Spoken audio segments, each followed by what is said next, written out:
vidjeli rado, kada radi. Dobro večer svima.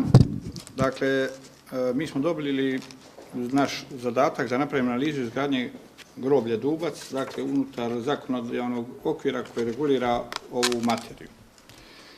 To je, dakle, Zakon o trgovačkim društvima, Zakon o komunalnom gospodarstvu, Zakon o grobljima, Pravilnik o grobljima te ugovorni akti između osnivača kod osnivanja trgovačkog društva Groblje Dubac d.o.o. Tu se još dodiruje Zakon o PDV-u, Zakon o porezu na dobit, ali u manjoj mjeri samo kod kasnijeg funkcioniranja, odnosno tijekom investicije kod izgradnje radi obračuna PDV-a. Dakle, Zakon o trgovačkim društvima regulira materiju svakog trgovačkog društva, pa i ovdje, u ovom slučaju Groblja Dubac. Najvažniji zakon koji počima i on je temelj praktično svega, sugovornici su večeras o tome govorili, to je Zakon o komunalnom gospodarstvu koji već u članku 3 kaže što su komunalne djelatnosti, pa onda spominje održavanje groblja, krematorija i prijevoz pokojnika. Dalje, dakle, ja ću malo brže ići da ne idemo sve u detalje, pa ako bude pitanja to možemo detaljnije objasniti. U članku 4 kaže da obavljanje komunalnih djelatnosti iz članka 3 mogu zajednički organizirati više jedinica lokalne samouprave, dakle ne mora biti svaka za sebe. Kaže onda sljedeći stavak govori ako to ne može organizirati lokalna samouprava na svom području, da može na drugom. I sad ćemo malo dalje preskočiti. Sad kaže način financiranja, pa govori tamo u članku 22 što se financira iz prihoda od komunalne naknade, pa među ostalim spominje održavanje groblja i krematorija.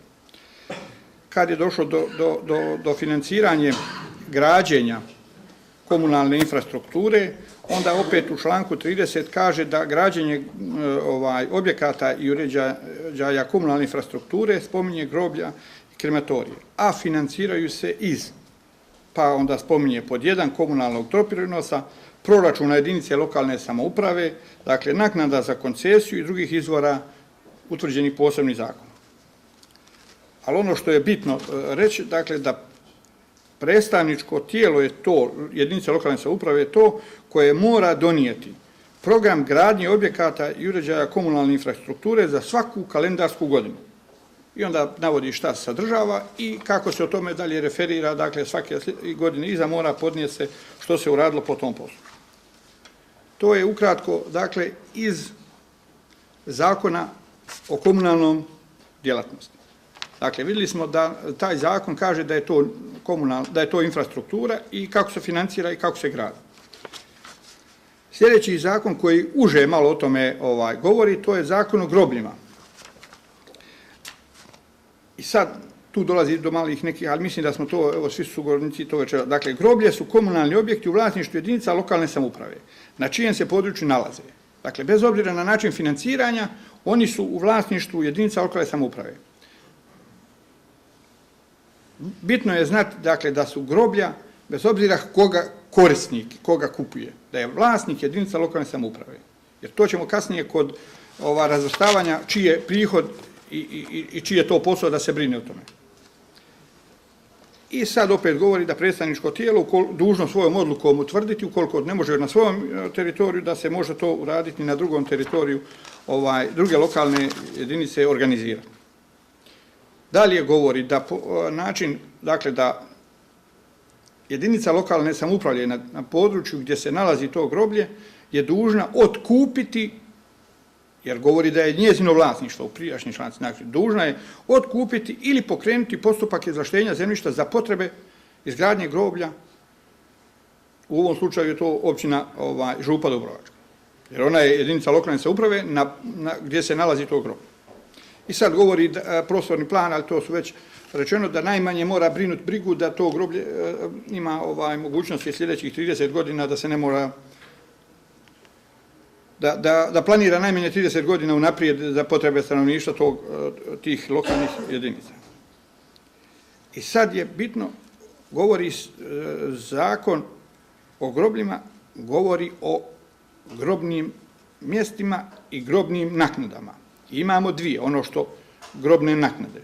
Jedna je naknada kod ugovaranja, odnosno primanja rješenja o korištenju grobne naknade, to smo mi do sad zvali prodaja groba ili grobnog mjesta.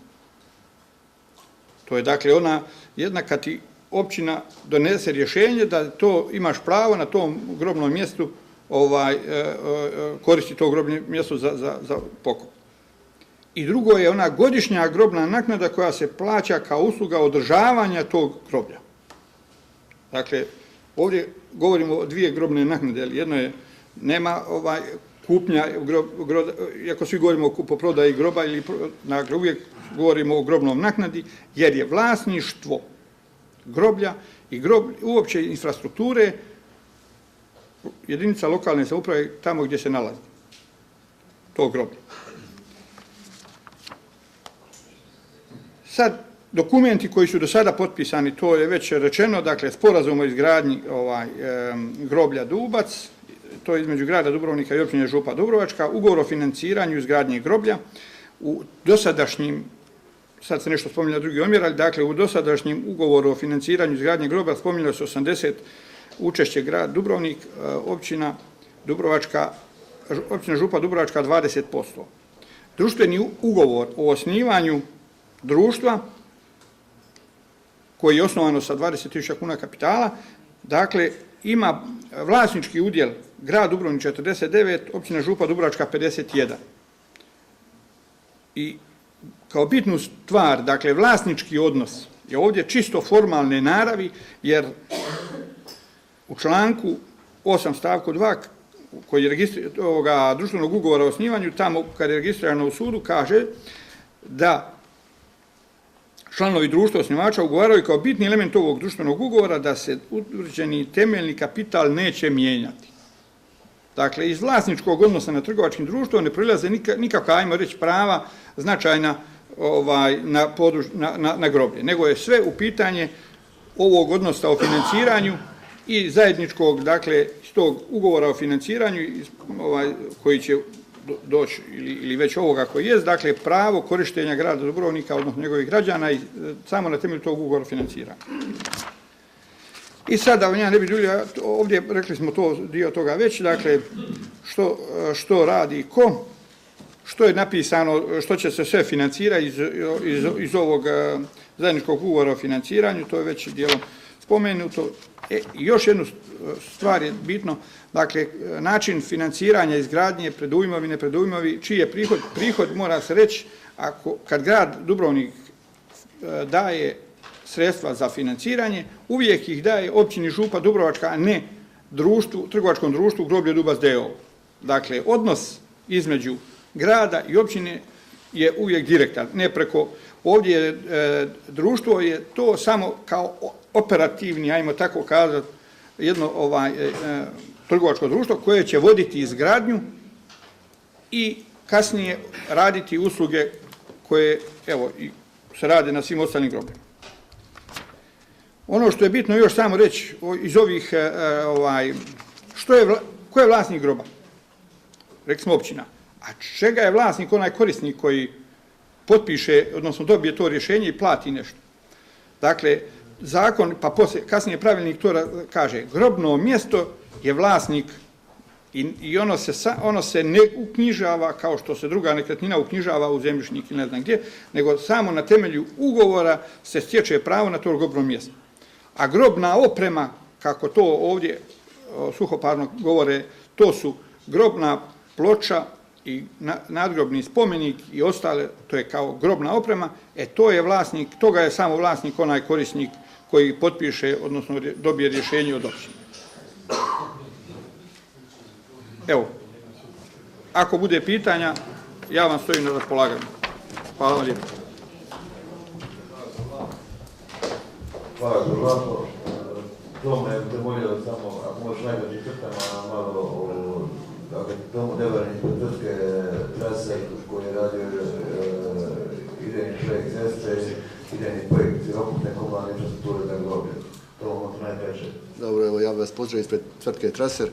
Ukratko ću reći o čemu se radilo. Naime, već je spomenuto da smo imali 3 varijante kolnog prilaza sa državne ceste broj 8 do samog groblja Dubac. Uradili smo 3 varijante, poslali ih u Zagreb. Hrvatske ceste su odobrile varijantu semaforiziranog raskrižja koji će se dešavati tamo gdje je raskrižje sa Getrom. Radili smo cestu tako da je prilagodimo da je mogu koristiti invalidi, znači maksimalni uzdužni nagib je 8%, širina je 2 puta po 3 metra, dužina je nekih 500 metara i moramo tu napomenuti da se radi o dvije faze. Znači jedna je faza koja vodi do samog prilaza groblju, za nju je ishodovana lokacijska dozvola, urađen glavni projekt i koliko sam shvatio još je urađen dio parcelacionog elaborata koji je tehnički ovjeren. Samo groblje na sebi imaju 2 parkirališta prostora, parkirališnih mjesta ima oko 200, imamo 4 parkirališna mjesta za autobuse gdje će se oni moći svakodnevno okretati i nekih 20 do 30 mjesta za motore. Ovdje što nije spomenuto, a to je isto jako bitna stvar, da oko groblja, znači sa njegove južne strane imamo jednu komunikaciju pješačku koja će ujedno biti servisna cesta po kojoj mogu da voze i protupožarna vozila i sve drugo, a ona će biti ujedno i servisna cesta za sprovode i sve drugo što će se unutar toga dešavati. Što se tiče samo infrastrukture, mi smo iskoristili staru prometnicu koja sad postoji, kojom se dolazi na groblje, iskoristili smo je kao mjesto kroz koje ćemo provući cjelokupan energetski kanal. Tu su hidrotehničke instalacije, znači tu je fekalna odvodnja, tu je odvodnja oborinskih voda, tu je vodoopskrba i elektroinstalacije koje će biti javna rasvjeta, DTK, niski napon i sve drugo. Da bi ipak ta šetnica, odnosno da bi ta cesta ostala u funkciji kao neka šetnica, nju ćemo urediti za mogućnost da se od grada Dubrovnika nekad odradi preko Belvedera spojna cesta da bi se pješice moglo da dođe do samog groblja Dubac. Evo. Molim? Da, pa dobro, evo. Ja sam mislio da ću to ići po fazama, nije bitno. Uglavnom, ideja je da se od grada može da dođe bez vozila, da se pješice može doći do groblja. Evo, to je ukratko ono što je bitno za samu infrastrukturu. Ako bude kakvih pitanja, ja sam raspolagao.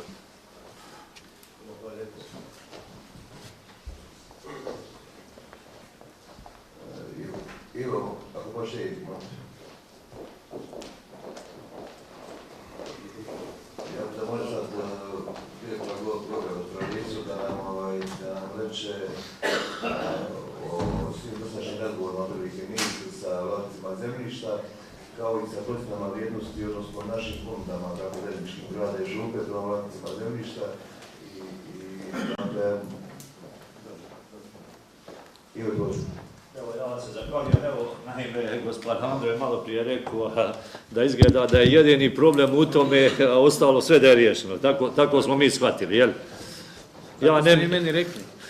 Dobro, naime, mi smo imali razgovore sa vlasnicima zemljišta. Mislim, većina vlasnika zemljišta se složila sa cijenom, ima nekih odstupanja, ali ja ne vjerujem da će to biti glavni problem, da ovako obiman projekt dođe u pitanje. Mislim da ne bi trebalo na taj način razmišljati.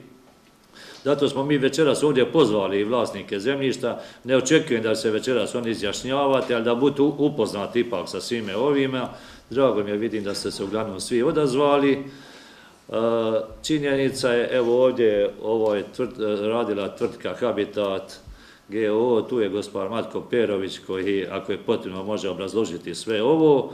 Naime, ima u obuhvatu groblja, dakle obuhvat groblja, to je ova crvena boja, kao što ovdje vidite, otprilike 97.000 kvadrata, po 207 kuna, to je negdje 20 milijuna kuna planirano. Mislim da sa tom cijenom uglavnom su svi vlasnici zadovoljni, da tu nije bilo nekih prijepora, koliko ja znam, ukoliko evo tu su vlasnici mogu određene stvari i reći. Ja očekujem da ćemo vrlo skoro imati razgovor ponovo sa svim vlasnicima, pogotovo nakon što je sada usvojen DPU. Dakle, imamo isto obuhvat ceste, na isti način smo rekli da je to 207 kuna, dakle, taj obuhvat ceste, negdje, ako se ne varam, to je 5100 kvadrata, to je 1.000.000 kuna, jel? Ima još tu određene stvari, a to je obuhvat DPO, ovo što ide dolje prema moru, tu smo rekli da je cijena 73 kune, mi, općina i grad su i to spremni otkupiti, bez ikakve dvojbe, ukoliko su vlasnici suglasni. Ima još jedna bitna stvar, a to je, dakle, općina i grad nisu zainteresirani za kupovanje ostalih dijelova zemljišta tamo, jer to nije potrebno za izgradnju groblja, odnosno za pristupnu cestu. Ima u zakonu o izvlaštenju ima jedna stava koji glasi: ukoliko vlasnik zemljišta nema mogućnosti korištenja preostalog dijela čestice zemlje od onoga što mu se uzelo, da je dužan, prilikom, to samo piše u izvlaštenju, da su dužni kupiti ti dijelovi čestice zemlje. Evo, to je možda prijepor visine tih, jer tu je ovo dolje prema moru išlo na 18,5 kuna, činjenica da je to cijena izgleda simbolična, ali to je prostor prilično strmina i tako je sudski vještak procijenio. I ovo je 102 kune dolje prema JTC-u, dakle, ove čestice zemlje, ovdje u ovim bojama, ovo dole je zelena boja, ja sam daltonist, a ovo je gore, ako se ne varam, ova neka ljubičasta ili tako nešto. To je to, evo, mislim, ovako vrijedni projekt na zadovoljstvo i grada Dubrovnika i općine Župa Dubrovačka ne bi trebao da stvara problem. Ja se nadam da će to biti isto rješivo. Ne znam je li potrebno na ovom planu da gospodin Matko, ako smatrate za potrebu, mislim da nema potrebe. Mi imamo ovdje sve vlasnike, posjednike i tako. Ja vjerujem da će i to biti premostivo i da će se ovo završiti sve na zadovoljstvo svih ovdje nazočnih, a pogotovo onih ljudi koji čekuju te grobnice.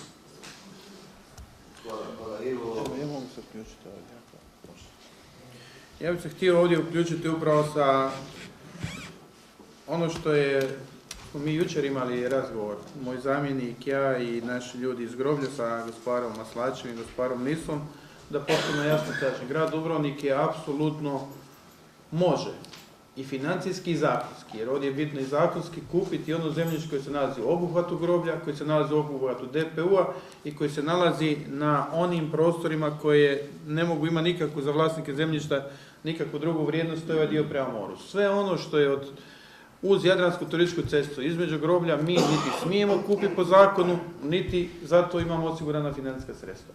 Preporučamo i što je bilo jučer da to općina rješava sa vlasnicima zemljišta u direktnim pregovorima, u prednamjenama, u svemu onome što župa može napraviti. A mi u taj dio jednostavno ne možemo niti zakonski, niti financijski sudjelovati. I ovdje otvoreno odmah kažem da je otprilike tih nekih 21-22 milijuna kuna koliko košta, grad Dubrovnik će u narednih par mjeseci Župi Dubrovačkoj kao općini staviti na raspolaganje naš tih 76%, 16 milijuna kuna. Mi ćemo što prije kroz siječanj mjesec obaviti proceduru sa Vladom Republike Hrvatske, daćemo i novi prijedlog ugovora i 16 milijuna kuna otprilike koliko nas dođe tih 76%, kako bi se pismo namjere ili predugovori mogli u narednih mjesec, dva, ali najkasnije 3 potpisati sa svim ljudima koji žele to imati, a pravi ugovor, pravo plaćanje napraviti već u prvih 6 mjeseci. Znači, mi stojimo iza toga da nema nikakvoga potrebe da se duže od 3 mjeseca pismo namjere ili predugovor potpiše, da su osigurane ti iznosi sredstava, da znamo da je taj problem riješen, da samostalno onda projektanti, nadam se da će to biti ova ista ekipa, da ćemo imati te zakonske uvjete, naprave glavni projekt i da ishođenje glavnog projekta bude se spoji sa vlasničkim odnosima i sa građanom. Prema tome, ponavljam još jedanput, nema potrebe čekati 2 ili 3 godine dana. Ako je točno ono što vi govorite, gospodine Lise, mi vam stavljamo na raspolaganje financijski potencijal grada u narednim mjesecima kako bi građani koji potpišu s vama predugovor, a to može biti samo sa općinom, ne kao što je rekao gospodin Vlaho, jednostavno znali da je novac osiguran i da taj novac mogu dobiti točno onog datuma kada se to napiše u ugovoru. Znači, to nije neka priča, bit će dogodine, mi smo u stanju, ali isto tako nećemo dati novce, zapravo ne možemo dati novce ako 3, 5 ili 7 ili samo jedna obitelj kaže mi ćemo to ganjati narednih 2 do 3 godine dana. Ja ću još jedan prijedlog koji je rekao gospodin Ivanišević, da ga ponovim. Mi smo također i spremni da cjelokupni novac na raspolaganje, ako bilo tko od obitelji, bilo koja obitelj ili pojedinac kaže da je spreman potpisati po cijeni od 207 kuna, a da će naknadno tražiti neki spor, pa kako ispane na sudu naknadno, mi smo to voljni u tome sudjelovati. Ali jednostavno da ne budemo, neću reći, ucijenjeni na način, neka prihvati 207 kuna, koja smatramo da je fer i korektna cijena, a i da suglasnost groblju i općini Župa Dubrovačka da projekt može ići, ako ima nekih sporova, da se ti sporovi rješavaju naknadno kako se ovaj projekt ne bi ugrozio. Ali ako neko nije spreman čak niti da primi 207 kuna, da naknadno to rješava, gledajte, onda grad Dubrovnik se stvarno nalazi u poziciji u kojoj će morati razmišljati o drugačijim rješenjima, jer ne možemo čekati da netko do krajnjih granica iscrpljiva dobru volju većine suvlasnika, svih vijećnika u Župi koji ste glasali. Ja mogu reći da će to i u gradu Dubrovniku svih 25 vijećnika podržati ovakav projekt, jer ovaj projekt za proračun su podržali svi. Evo,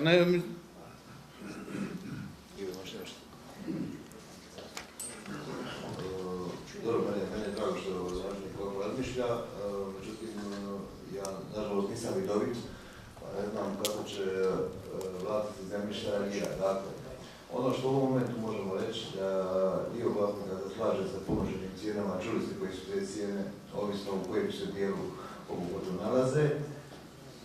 Međutim, one zakonske mogućnosti koje će općina svakako iskoristiti ukoliko ne postigne zajednički dogovor sa vlasnicima zemljišta, to je model izvlaštenja. Ines, ja bih te zamolio samo u najkraćim crtama tvoja iskustva po pitanju izvlaštenja. Ja možemo izvan mikrofon. Dobro, evo prije nego signorina Ines reče nešto vezano za izvlaštenje. Mislim, nije nikomu u Župi sigurno, a vjerujem ni gradu, da uopće dolazi do postupka izvlaštenja, to je iz onih sustava bilo i to svakako ne bi želi da se ponovi ovaj sustav. Istina, ovaj put po tržišnim cijenama, ali ja vjerujem da treba naći način da stvarno do toga nikako ne dođe.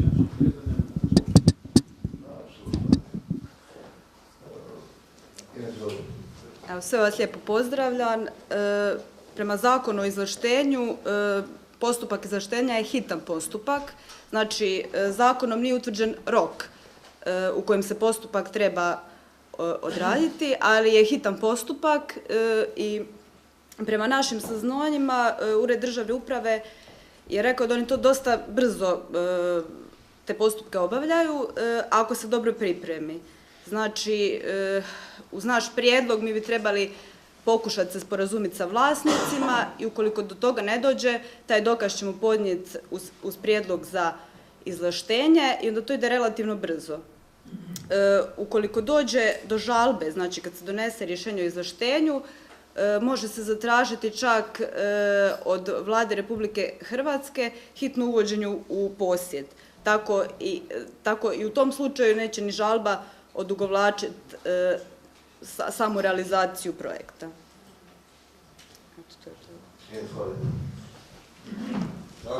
Kao što je domažnik rekao i Prvice, nikome to je krajnja mjera koju ćemo morati poduzeti ukoliko ne nađemo zajednički jezik sa vlasnicima zemljišta. Kao što sam rekao, dakle, dio ljudi je apsolutno prihvatilo ove cijene koje su ponuđene, koje su radili vlastni vještaci, koji su uspoređivali sa drugim lokalitetima i koji su po meni jedna poštena ponuda prema vlasnicima zemljišta. Ali govorim, evo, dakle, ovo su, što ste čuli, to je jedna krajnja mjera koju će općina morati napraviti. Svakako nije cilj, ali kako bi došli u posjed ovog zemljišta i započeli s ovim važnim projektom.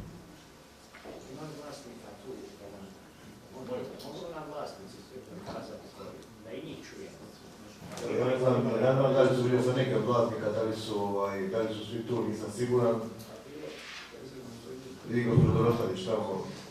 Evo, tu je većina vlasnika, gospođo Olga, ja nisam dvije dva riječi, jel?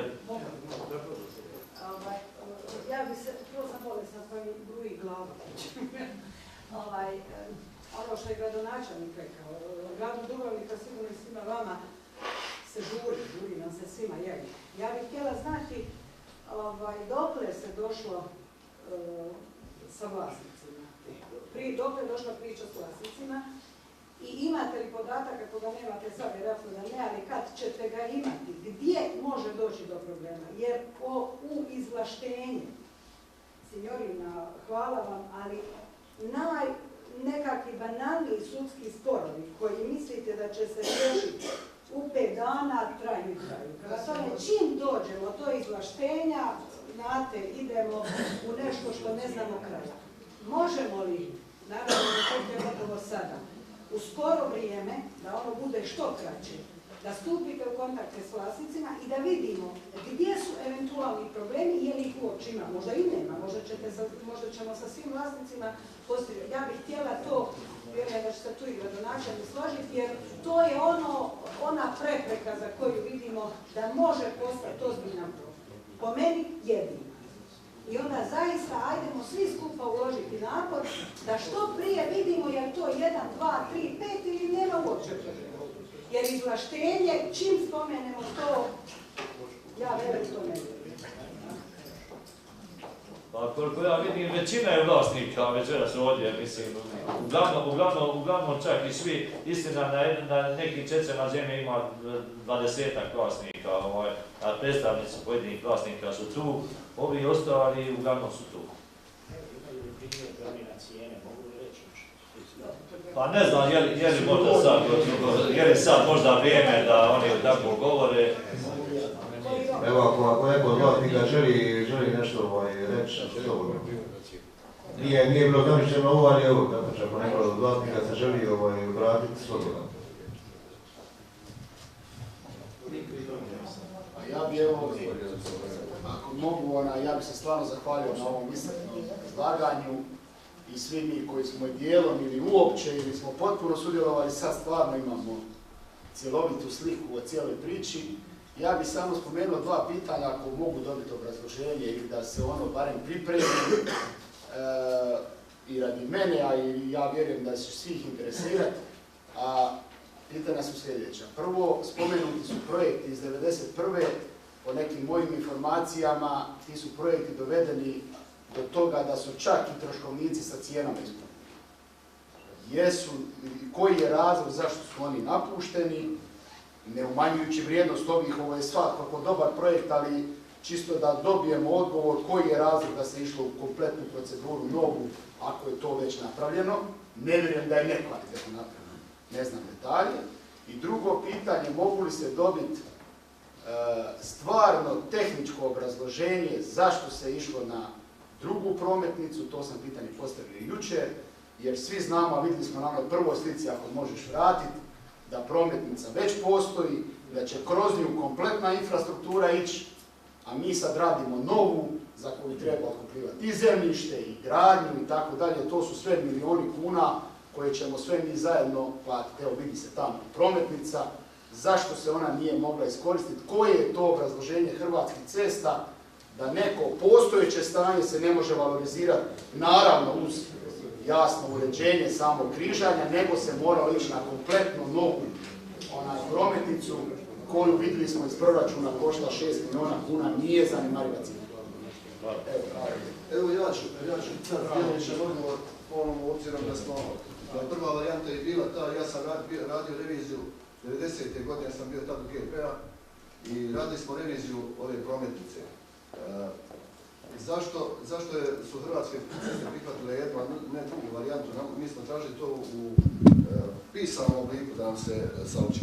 Oni su nam poslali to da su na kratkom razmaku imalo 2 velika križanja. Jedno je 2 državne ceste, znači ova koja ide iz pravca Gornjeg Brgata, a druga je ova D8 i drugo veliko križanje je bilo ovo križanje kod Getroa. Oni nisu htjeli treće križanje da dobiju na ovoj prometnici koja je već postojeća. Osim toga, ona je dosta nepregledna. Tako da bi izlazak sa te prometnice zahtijevao isto da bude semaforizacija. Obzirom da će biti semaforizacija odrađena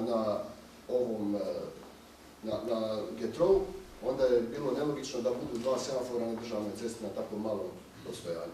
Tako smo obrazloženje dobili kod njih, ja vjerujem da gospodin Lisner to kod sebe ima u pisanom obliku A ako ne, mi ćemo pripremiti pa ćete moći to dobiti. Jer to nije ništa. Naša ideja bila jer je najekonomičnija. Promislica da se ona odradi, ali tako je kako su one odlučili. Samo da dodam, naša prva stvar u natječaju kad smo radili je bila na ovu staru cestu.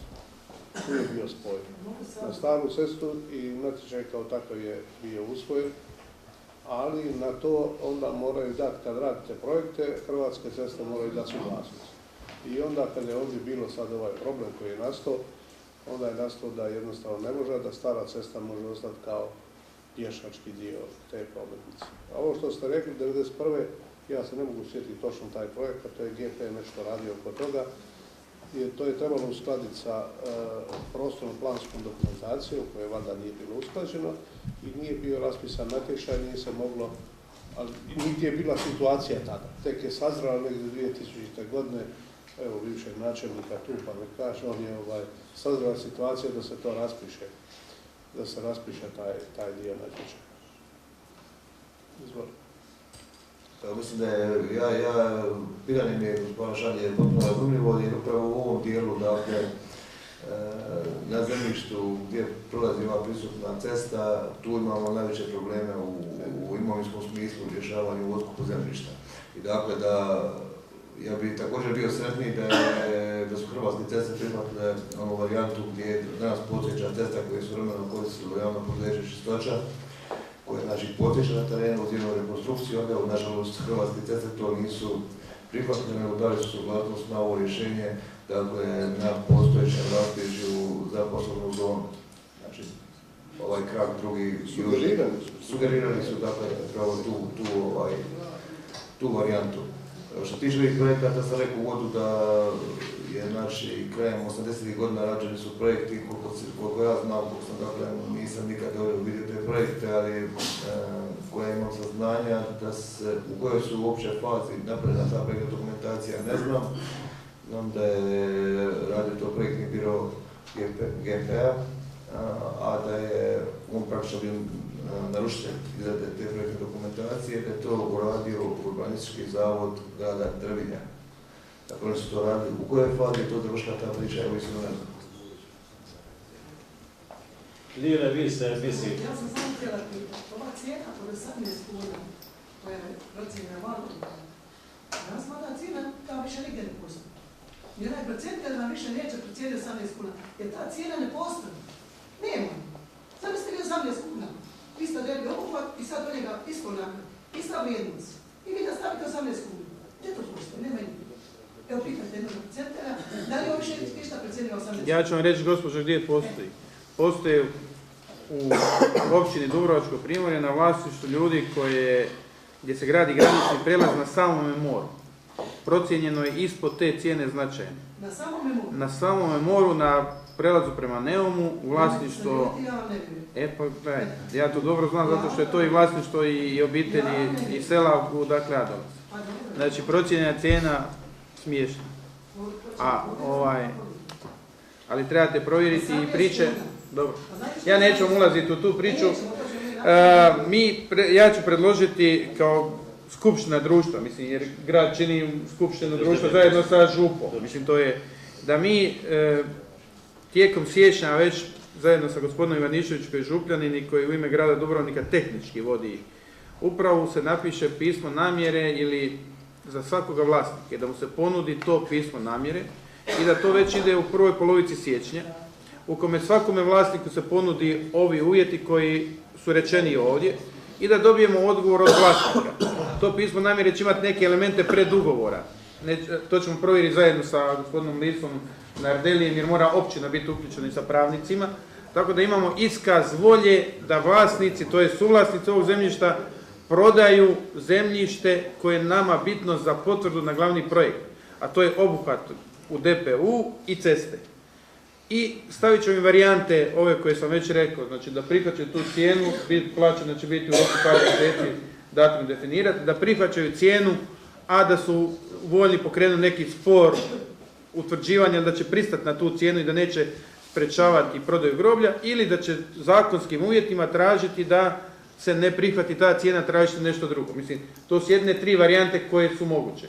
i svim suvlasnicima će groblje Dubovac, to je općina Župa Dubrovačka, ali poslati takav dio i mi ćemo sa naše razine sa grada staviti na raspolaganje gospodina Ivaniševića 4 sata da radi dnevno na ovome poslu, znači zajedno sa gospodarom Ivan, tu smo se dogovorili, znači kao što je do sad bila kooperacija, da to bude sad stvarno operativni rad i stavit ćemo cijelu pravnu službu grada Dubrovnika koliko god treba ljudi da pomognu da bi došli do mogućnosti rješenja ovoga. Voljni smo također uložiti dodatna sredstva ili za angažiranje profesionalnog pravnika u groblju Dubac ili angažiranju kvalitetnog odvjetničkog ureda koji bi obavio te poslove, razgovore sa vlasnicima, što je to možda jedna od varijanti, znači da to još dodatno financiramo taj dio, kako bi ovaj ključni problem, o čemu je i Olga rekla, pomogli gospodaru Lisi, pomogli općinu Župa Dubrovačka, da taj proces paralelno ide, jer ja imam i obavezu jednu prema gradskom vijeću, da na svakom gradskom vijeću izvijestim dokle smo stigli sa grobljem. Evo, prema tome, to je naš jedini zazor. Mislim da shvaćate, evo, nakon istupa i zamjenika i predsjednice gradskog vijeća, da mi stojimo apsolutno na ovom projektu, ga da želimo ubrzati. Ja ću reći o rokovima, jer ako imamo osigurana sredstva, ako je 160 milijuna kuna osiguranih sredstva, gospodin Bajro je rekao, znači grad Dubrovnik ima 120 milijuna kuna, Župa Dubrovačka je 24%, mi 76, to je ravno 160 milijuna kuna. Vaših je negdje 40 ili 38, naših 120, to je 158 milijuna kuna.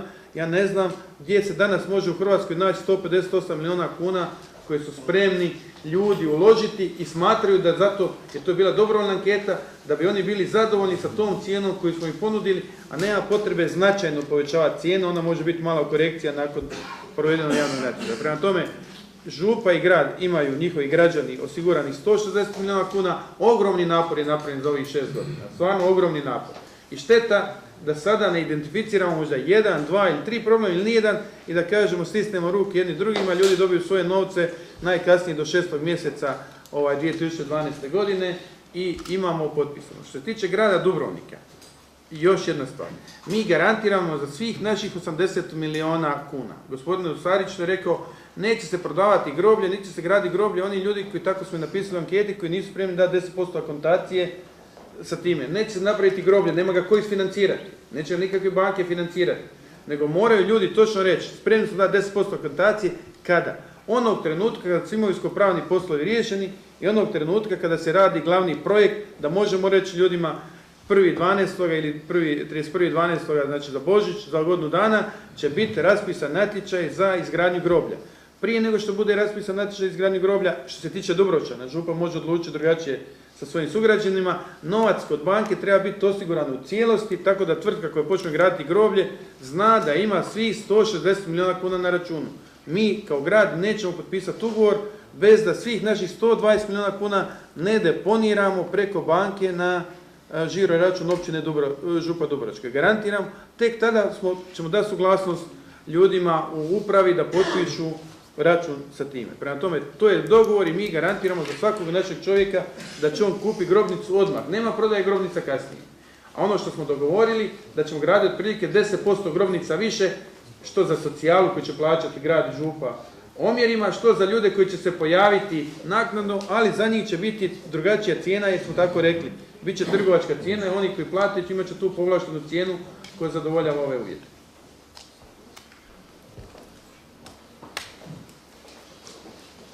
Dobro. Ja bih molio, ako ima neko pitanje, izvolite. Ja bih samo pitao, recite mi, kako će upravljati tim grobom? Tim grobom će upravljati komunalno društvo koje će biti u 100% vlasništvu općine Župa Dubrovačka. Dakle, sad ovo trenutno društvo, ne znam da li ste potrebno slušali gospoda Sladića. Grad, 51% je... Da, to je ovako. Znači, ovo društvo koje je formirano groblje Dubac, koje je znači trenutno postojeće poduzeće, je u vlasništvu 51% općine Župa, 49% u vlasništvu grada. I ona se bavi pitanjem izgradnje groblja Dubac. Međutim, praktično ta tvrtka je danas servis općine Župa Dubrovačka. Znači, su samo servis koji pripremaju, a sve aktivnosti koje radi znači, ovo društvo praktično ugovara općina Župa Dubrovačka. Tako, znači, kad dođemo u fazu otkupa zemljišta, neće groblje Dubac otkupljivati zemljište, već će to otkupljivati općina Župa Dubrovačka u svoje ime, a grad Dubrovnik će refundirati onim postupcima kako smo to već rekli. Tako.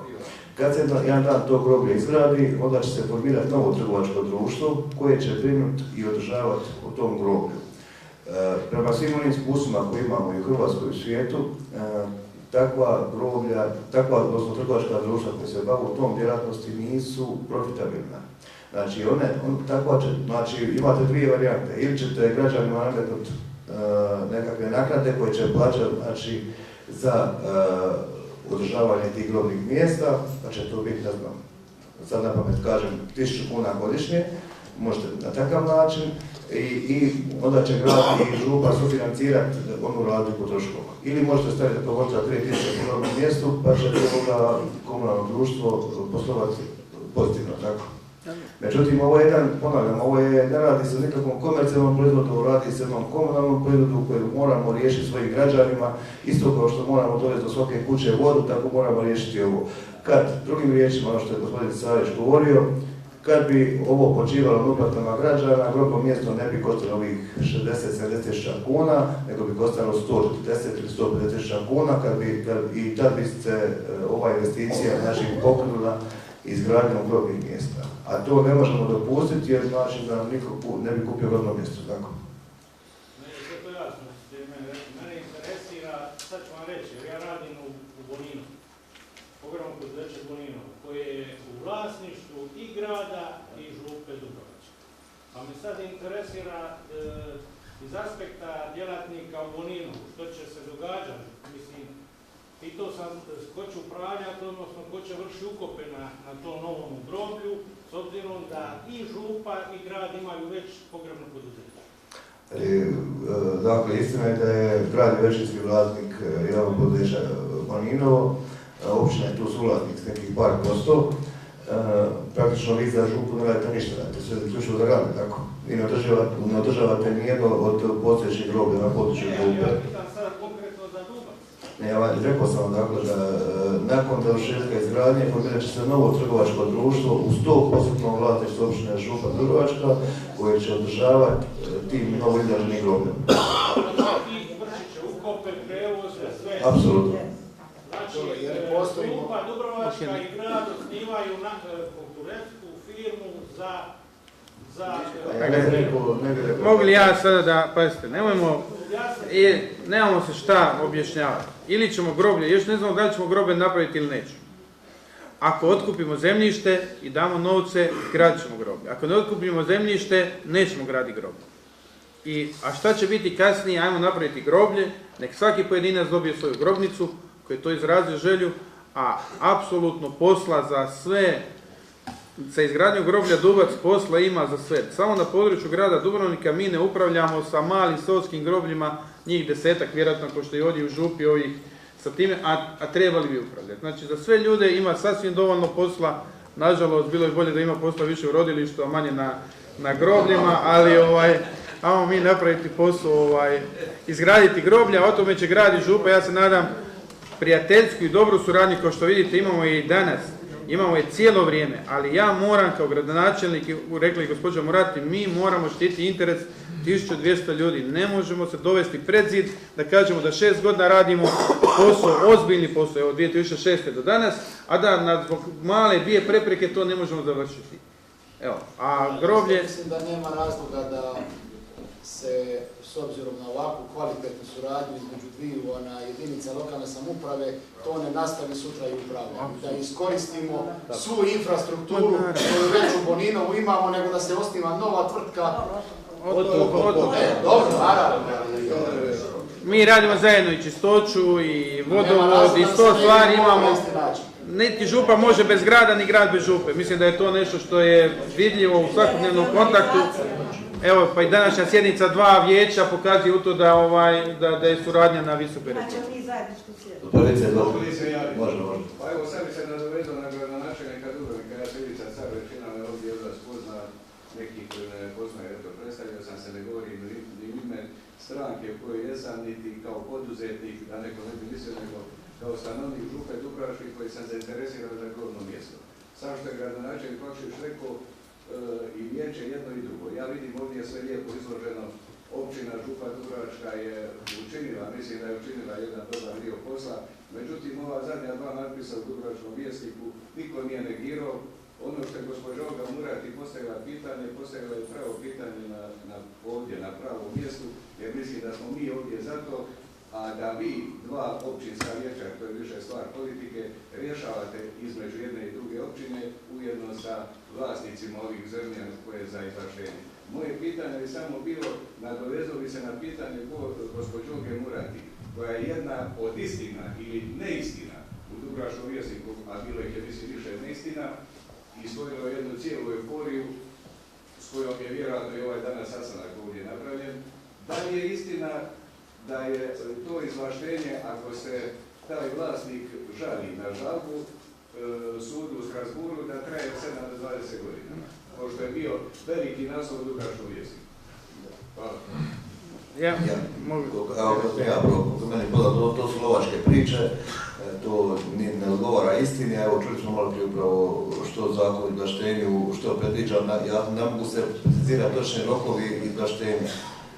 Međutim, kad bi se tako radila autocesta, se nikad ne bi napravila sigurno, jer uvijek bi neko se našao ko bi želio pred problem. Ali ipak se mi dogovorimo. Znači, interes grada Dubrovnika je da ne bude izvlaštenja. Ja se nadam da će, zahvaljujući naporima općine i groblja, a i nakon što smo razjasnili pitanje stava grada Dubrovnika i financija, takvih izvlaštenja biti relativno malo, ali čak ako ih bude, mi nudimo još jednu među varijantu da se pristane na ponuđenu cijenu, a da spor ne ide za cijeli iznos, nego samo za razliku iz onoga na što se pristaje, kako bi se ovaj proces u biti završio. Evo, tako da je to još jedna od ponuda koju grad je spreman prihvatiti i da pa će maksimalno podržati. Marin, izvolite. Evo, ja bih samo pitao jednu stvar. Opet, gospodin Nikoša je to pomenuo i za mene sam čuo i još neke. Opet, po pitanju ove ceste. Da li se može još jedan put apelira na Hrvatske ceste i reći da smo u skoroj realizaciji projekta? Sve su, svi su vidjeli da se taj projekt realizira, ali ta cesta koju su oni predvidjeli, odnosno dali suglasnost, ona upravo u župi i gradu stvara problem za otkup zemljišta na tom dijelu. Zašto se ne može ta cesta malo spusti i ići unutra? Sigurno postoji neki. To je neko tamo crkvo i dao pečat i potpisao. Ja se time ne bi složio. Ja bi da vi tražite nanovo još jedan put i navedete vaše razloge i da se to riješi. Zašto se to ne bi riješilo? Ja ne vidim razloga da neki administrativac tamo riješi nešto što nama smeta, odnosno što bi nam bilo bolje i jeftinije. Jasno. Zašto bi to išlo tako? Marine, slažem se, samo čuli ste dakle da je 2 dana prije Voća donesen detaljni plan uređenja za groblje, da smo ishodili lokacijsku dozvolu za pristupnu cestu i za infrastrukturu, da je odrađen glavni projekt ceste i tako dalje. Znači, kad bi odustali od ove varijante ceste, znači na ulazu u poslovnu zonu, odnosno preko puta nego ulazu u poslovnu zonu, to bi značilo izmjene sve ove dokumentacije i detaljnog plana uređenja. A to je na jedno 2 godine. 2 godine smo nazad. I nikak kraj. Idemo mi dalje. Imate jednu činjenicu da Hrvatskim cestama stvarno ne možemo dokazati da je ona varijanta sigurna. I to oni vam uvijek mogu osporavati i nije sigurna. I teško to bi mogla proći ovako, recimo ona cesta koja izlazi tamo nije sigurna i vrlo je teško dokazati. Nekoliko puta smo intervenirali, izvali u Zagreb, slali i sve skupa. I ovo što je rekao sad načelnik, trebalo mijenjati DPU, trebalo mijenjati prostorni plan općine i to već. Neke Hrvatske ceste napravi obilaznicu župe kuda je prostorni plan župe, pa onda ćemo pristati na ovo veću cijenu. Jedni i drugi. Njih bi trebalo nagovoriti da oni sudjeluju u investiciji ove ceste i to bi dobro bilo. Ovoga rasteže. Ajmo mi naprijed, nemojmo se vraćati. Ako nema više pitanja, ja vam se svima skupa lijepo zahvaljujem što ste učestvovali ovdje. Hvala medijima koji su ovo popratili, a svima su najbolji u novoj 2012. godini. Ja ćemo zajedničko vijeće.